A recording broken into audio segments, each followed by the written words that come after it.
হাওড়া দুর্গত এলাকায় রাজ্যের বিরোধী দলনেতা শুভেন্দু অধিকারীর ওপর পুলিশি নির্যাতনের অভিযোগ তুলে রাজ্যের বিভিন্ন প্রান্তের সাথে পশ্চিম মেদিনীপুর জেলার মেদিনীপুর শহরেও প্রতিবাদে সামিল হল বিজেপির জেলা নেতৃত্ব।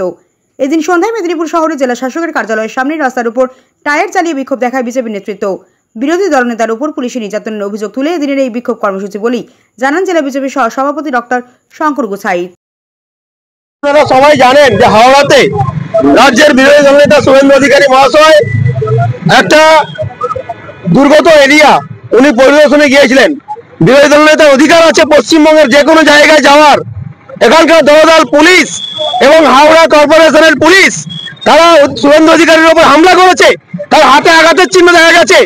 এই নির্লজ্জ পুলিশ শুভেন্দু অধিকারীর উপর হামলা করেছে, এটা পুলিশ মন্ত্রীর নির্দেশে হয়েছে, মমতা ব্যানার্জির নির্দেশে হয়েছে। তাই সারা রাজ্যের নয় মেদিনীপুর শহরে আমরা প্রতিবাদ বিক্ষোভ কর্মসূচি করছি টায়ার জ্বালিয়ে। আমরা আগামীতে বৃহত্তর আন্দোলনে যাব।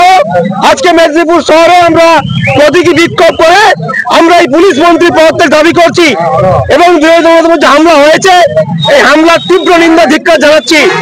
আমাদের এই কর্মসূচি শহরের মধ্যে শুধু নয়, আজকে পশ্চিমবঙ্গের বিভিন্ন প্রান্তে এই প্রতিবাদে বিক্ষোভ কর্মসূচি হচ্ছে। রাজ্যের বিরোধী দলের উপর হামলা হলে 2,30,00,000 মানুষের উপর হামলা, প্রতি জনগণের উপর হামলা। এই হামলা সুপরিকল্পিত এবং বারবার দেখছি শুভেন্দু অধিকারীকে এত ভয় কিসের তৃণমূলের, এত ভয় কিসের পুলিশের, বারবার আক্রমণ কেন?